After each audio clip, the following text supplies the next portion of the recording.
Belgo-marocain, portrait d'une compétence, présenté par Maghreb TV en collaboration avec le ministère chargé des Marocains résidant à l'étranger et des affaires de la migration.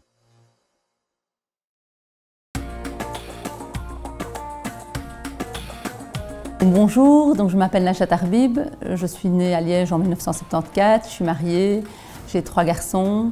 Je suis originaire de Liège puisque j'y suis née, mais je suis originaire de Berkane au Maroc.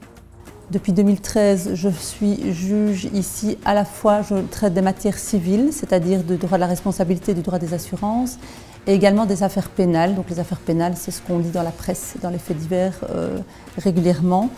Je préside également des chambres criminelles, donc c'est-à-dire c'est les chambres qui ont remplacé les cours d'assises. Donc les audiences commencent à 9 h et elles durent jusqu'à plus ou moins midi et demi. Alors moi j'ai la chance de faire du droit civil, donc comme je l'expliquais, je fais du droit des assurances, du droit de la responsabilité.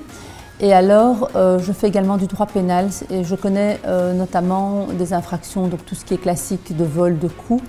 Mais je fais également donc, des dossiers criminels, c'est-à-dire où il y a des tentatives de meurtre ou des meurtres, donc une personne est décédée.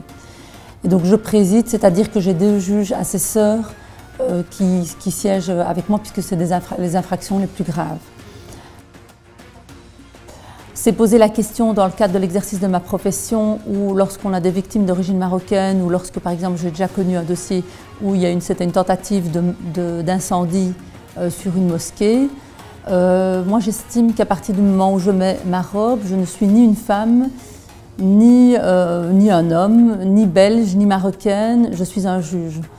Donc je refuserai toujours évidemment de me récuser parce que des parties sont de la même origine que moi, puisque je suis indépendante, je dois être impartiale. Par contre, il faut reconnaître que parfois certaines choses se disent en audience. J'ai fait pendant longtemps du droit des divorces. J'ai dû expliquer à mes collègues belges qu'au XXIe siècle, il y a encore des femmes qui reçoivent dans le cadre d'un divorce une dot, même à Liège, même en 2018. C'est des choses qui arrivent. Pour mes collègues, c'était des choses qui n'existaient pas. Donc je pense que c'est ma double culture qui fait que je sais que ça se passe encore en 2018. Voilà, dans le cadre de mon parcours professionnel, j'ai eu l'occasion d'aller à 2 reprises au Maroc pour un échange avec des magistrats donc, marocains, principalement à Rabat et à Kentra.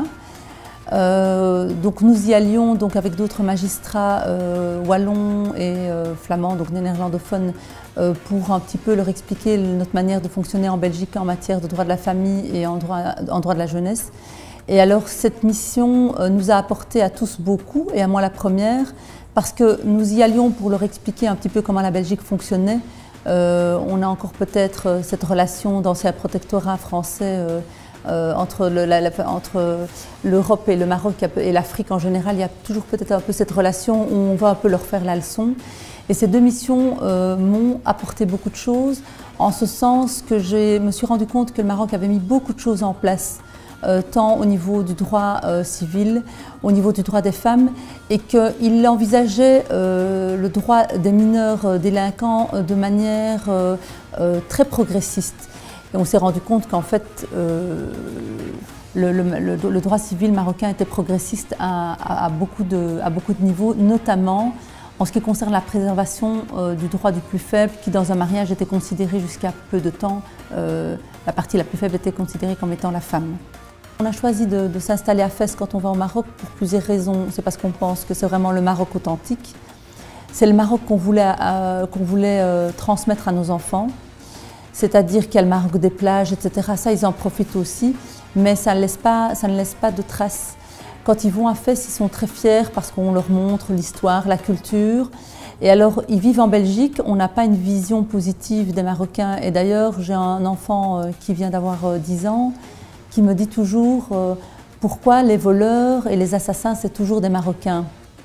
Et je lui dis que non, ce n'est pas comme ça, que c'est des faits divers, que c'est des gens qui sont socialement défavorisés, que c'est des gens qui sont peut-être malheureux. Mais lui, ce qu'il en retient lorsqu'il écoute les médias, c'est que c'est des noms qui ont la même consonance que son prénom et que son nom, donc ils en souffrent beaucoup. Et donc le fait qu'on aille à Fès, c'est qu'on leur montre l'histoire, ce qui a été apporté par les Arabes à la société, lorsqu'on leur explique qu'une des premières universités se trouve à Fès, lorsqu'ils y entrent, lorsqu'ils voient comme c'est beau, comme c'est bien conçu. On leur a notamment expliqué cette année, donc il y a une espèce de gros clous qui étaient sur les murs tout autour de la mosquée Al-Khalawiyyin, et on leur a expliqué que c'était pour les aveugles et que c'était un moyen de compter combien de clous donc ils devaient toucher et combien de clous il leur restait pour arriver à la porte d'entrée. Ils ont trouvé ce système astucieux et donc ils sont très fiers. Et je pense qu'en choisissant de s'établir à Fès, ça a donné de la fierté à nos enfants d'être d'origine marocaine.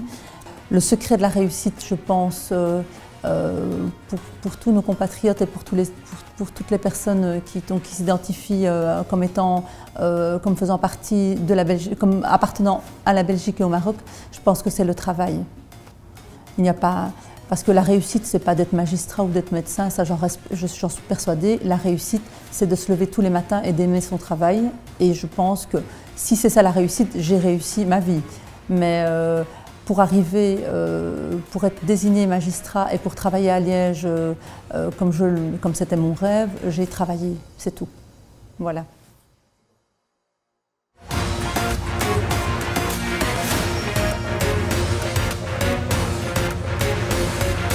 C'était Belgo-Marocain, portrait d'une compétence, présenté par Maghreb TV en collaboration avec le ministère chargé des Marocains résidant à l'étranger et des affaires de la migration.